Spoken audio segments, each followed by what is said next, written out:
गणेश चतुर्थी नज़दीक आ रही है और हर बार गणेश चतुर्थी में एक सबसे बड़ी समस्या होती है प्रदूषण की।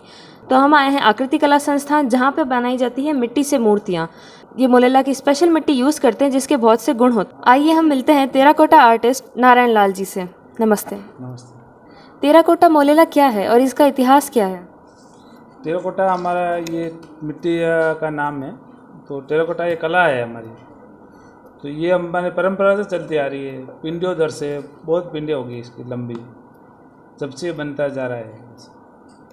इसके इतिहास के बारे में कुछ बताएंगे? इतिहास तो पहले लोक देवता से स्टार्ट हुआ था ये, जो अभी तक चल रहा है। जो मूर्तियाँ भैरव जी की, धर्मराज जी की, तेजा जी की, सब तरह की मूर्तियाँ बनती है ऐसा। तो आपकी क्या उम्र रही होगी जब आप इसमें आ गए थे? मैं तो 12-13 साल की उम्र से ये काम चालू है मेरा। हम देख सकते हैं ये जो कला है आपकी पिंडियों से चली आ रही है, तो ये एक धरोहर कला है, हमारे देश की धरोहर ये कला। तो इसको बचाने के लिए आप क्या कर रहे हैं? अभी बचाने के लिए इतना जो धंधा पानी भी नहीं है, अभी तो जैसे लुप्त होती जा रही है। धंधा जितना चाहते हैं उतना हो रहा ही नहीं है अब।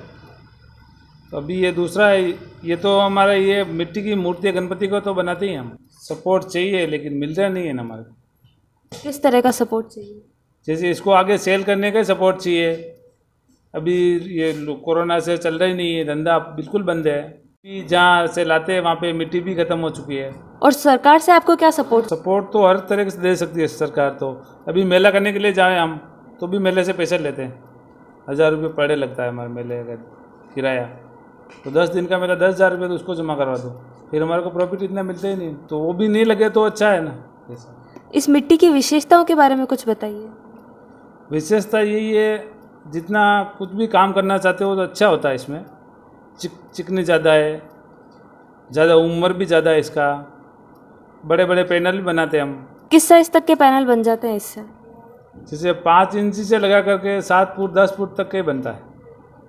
आप बनाते हैं इतने बड़े पैनल? हाँ बनाता हूँ। जैसे ग्रामीण मॉडल बनाते हैं, कृष्ण लीला बनाते हैं, ऐसा अलग अलग बनता है। जैसे गणपति बनाता हूँ मैं, तो एक 5 इंची से लगाकर 6 फुट तक बनाता हूँ मिट्टी का।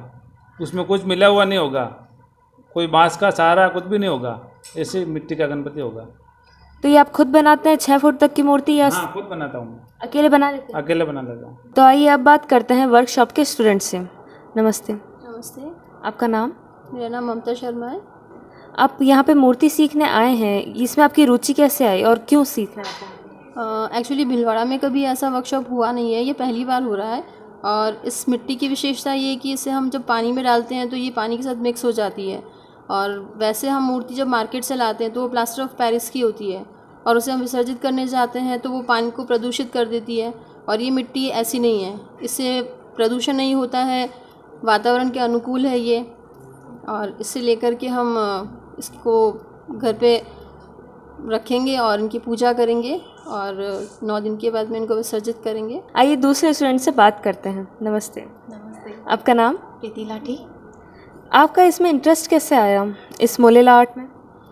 ये एक आर्ट फॉर्म ऑफ आर्ट है, तो मूर्ति अच्छा लगता है। भिलवाड़ा में ऐसा फर्स्ट टाइम एक कोई वर्कशॉप हो रही है, तो मुझे अच्छा लगा और समथिंग न्यू था, क्योंकि हम लोग एक्चुअली कंपटीशन एग्ज़ाम्स की तैयारी करते तो उसमें इसको पढ़ते हैं हिस्टोरिकल में, कि हाँ हिस्ट्री में टेरिकोटा है जो मोरेला का है, फेमस है।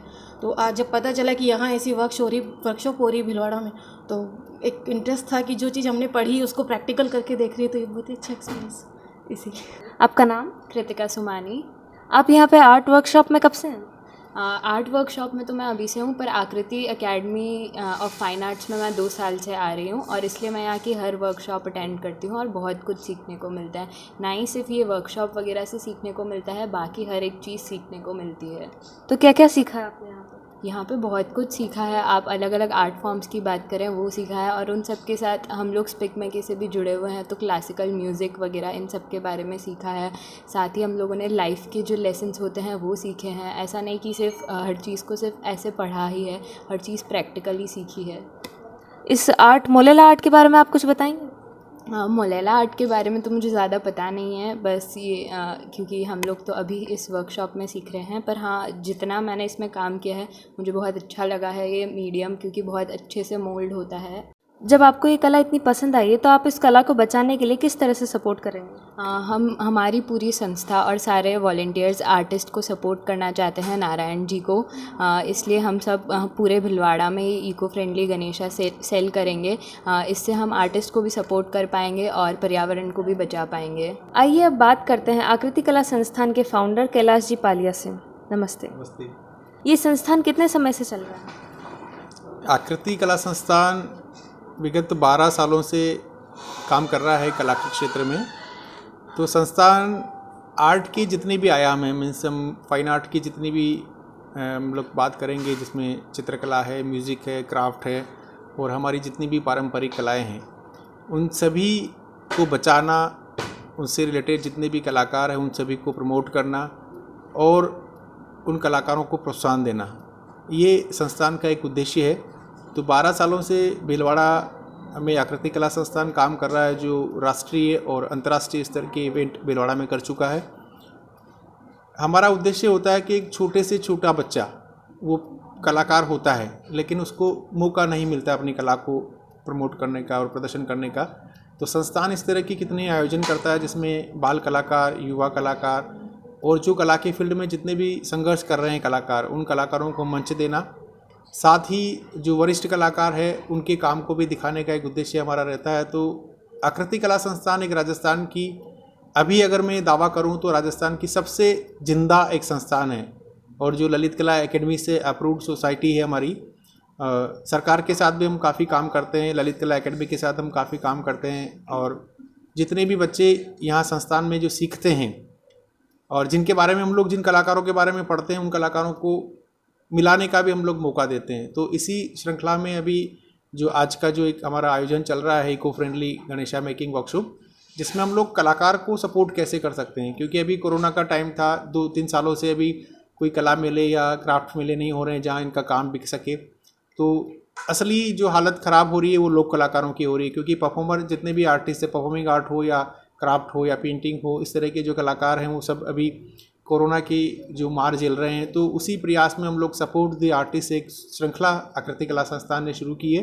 तो अपकमिंग टाइम में हम लोग ऐसे कितनी अलग अलग कलाओं के कलाकारों को लेंगे। तो पहला जो हमारा आयोजन है ये मोलेला वर्कशॉप, जो मोलेला जो हमारा 800 साल पुराना एक इतिहास है, जो एक हिस्टोरिकल एक मूवमेंट के साथ ये काम करता है। तो नाथद्वारा के पास एक गाँव है, तो किसी ज़माने में जितने भी आदिवासी मूल के लोग होते थे, जो उनके जो हमारे लोक देवता होते हैं, जिसको हम लोग ये देवियों, अलग अलग देवियों की मूर्तियाँ बनती है उसमें, तो जितने भी आदिम जो लोक देवियाँ हैं उनकी मूर्तियाँ मोलेला में बनती थी पारंपरिक रूप से। लेकिन धीरे धीरे फिर मोलेला लोगों के सामने आया, फिर समय के साथ सारा परिवर्तन हुआ, फिर ये कलाकार बाहर आने लगे और अब इनको चांस मिला कि इंटीरियर से रिलेटेड भी कुछ काम करने लगे। लेकिन पहले किसी ज़माने में ये परंपरा के हिसाब से ही काम किया जाता था और एक स्वांत सुखाए एक जो कलाकार की बात होती है, कोई इनका कमर्शियल उद्देश्य नहीं होता था, सिर्फ एक थोड़ा जो भी दक्षिणा मिल जाती थी उनसे अपना गुजारा करते थे। लेकिन समय के साथ ये परिवर्तन हुआ, ये कला बाहर आई, राष्ट्रीय और अंतर्राष्ट्रीय स्तर पर अभी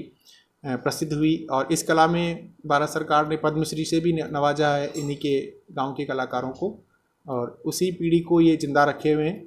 तो एक हमारा सार्थक प्रयास, हम हमारी जो नई पीढ़ी है, नए जो युवा वर्ग है, जो आज आधुनिक एक जो संस्कृति या आधुनिक चकाचौंध हम लोग कह सकते हैं उसके साये में भी है, लेकिन हम हमारी कलाओं से हम दूर होते जा रहे हैं। तो हम कोशिश करें कि हमारा जो बचपन था, हम मिट्टी में खेलते थे, वो हाल उस जगह हमारे जो इलेक्ट्रॉनिक खिलौने ने ले ली उस जगह।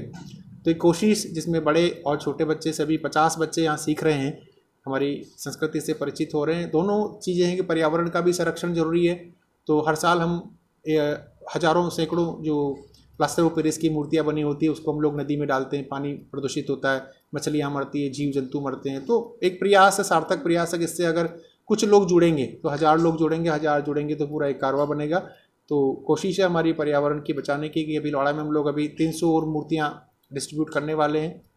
तो एक पर्यावरण को बचाने का प्रयास, ये मिट्टी में अगर विसर्जित भी की जाए तो मिट्टी हो जाती है, तो पानी को कोई नुकसान नहीं होता है और अपने घरों में गमलों में भी इसको विसर्जित किया जा सकता है। तो एक सार्थक प्रयास आकृति कला संस्थान का।